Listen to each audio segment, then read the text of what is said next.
This is James Holder for IFL TV. I'm in the Ping Pong Club in Central London today for the press conference between James DeGALE and my man DYAH Davis. How are we doing? You all right? Excellent, man. Good to be here. How was your trip over? The trip was good. It's pretty good, you know, a good 7-hour flight, but it was good. I know you fought in the UK before in Bristol on a hat and card. Yes. What do you make of the UK fans? The UK fans are great, man. They bring out a lot of excitement to the venue, you know. They come energy-packed and looking to see a good scrap. What do you make of James DeGALE, and is this the first time you've seen him in person? First time definitely seeing him in person. You know, I make a DeGALE like any other opponent, man. Just going there and looking to take care of business. This is a massive chance for yourself to get that WBC silver title, and again, make a big statement to your fans back home as well. Do you see it like that? Oh, most definitely. You know, when you're stepping up against quality opposition as DeGALE, you know, he holds the WBC silver, and like you said, you know, a win over him puts me right in position. You know, I was once ranked number 3, so it'll put me back in position.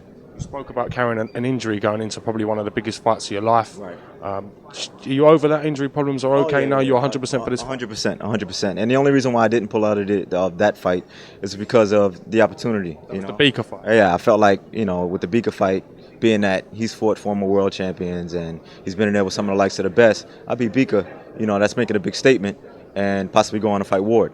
So, you know, with that kind of opportunity, you just don't turn down. Your coach, your trainer, Craig Gibson, said you look spiritually, physically and mentally in the best position you've been in so far in your career. Would you go along with that? Oh, most definitely. Most definitely. I think I've had a lot of experiences in my professional career, a lot of ups, a lot of downs. That's all behind me now. And with that experience, it's made me a better person, better fighter. And so he's 100% right when he says that. You know, spiritually and mentally, I'm right where I need to be. I know you're a man running your own path and doing your own course, but does the pressure of having such a famous dad in the boxing circles, does that put more pressure on yourself? Not at all. You know what? Initially, it did when I first started my career, and then I had to come to grips and say, you know what? This is my career. My father had his time, you know, in the amateurs and in the pros, and you know, it's time for the Davis legacy to continue. But this is my career at the end of the day. So, you know, I make my own statement. Interesting fact I read, your dad once fought Jim Watt, a bit of a iconic figure in the UK. Right. Jim Watt, from what I understand, he does a lot of commentating for. He does indeed. Yeah. I don't know him. I haven't met him personally, but yeah, it's just so funny. I was just happening to go through on YouTube the other day, and some of my father's fights were on there, and I so happened to watch that fight, just a little bit of it. Yeah. I know you landed yesterday. You say you're okay with the jet lag, and you've kind of 10-hour flights, all right. Will your dad be coming over for the fight? No, unfortunately, he won't be able to make it to this fight this time. But you know, it's all good. We took care of business, and he's 100% supportive of me back at home. Last thing I want to touch on, we've got a massive fight coming in the UK. Carl Froch versus George Groves coming up. No doubt you all have one eye on that fight. Right. Can you talk to me a little bit about that? I believe that fight is next week, the following week. Yeah, it's a good fight. I mean, you know, Carl Froch has been around for quite some time. He's fought the best in the division.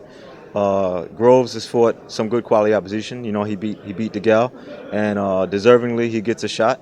And yeah, of course, you know, you've got an eye. Anybody in a top contender in the 168-pound division has their eyes on the top guys in the division. So it's definitely a fight that anybody in this division should keep their eyes open for. If you had to pick a winner between Carl Froch and George Groves, who would you pick? And how was this fight perceived back home in America?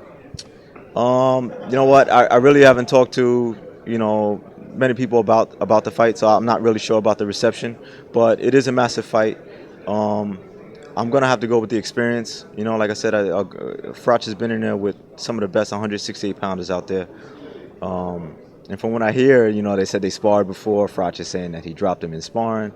But you can never go by that. But anyway, like I said, I'm going to have to go with the experience. I'm going to have to pick Froch over Groves.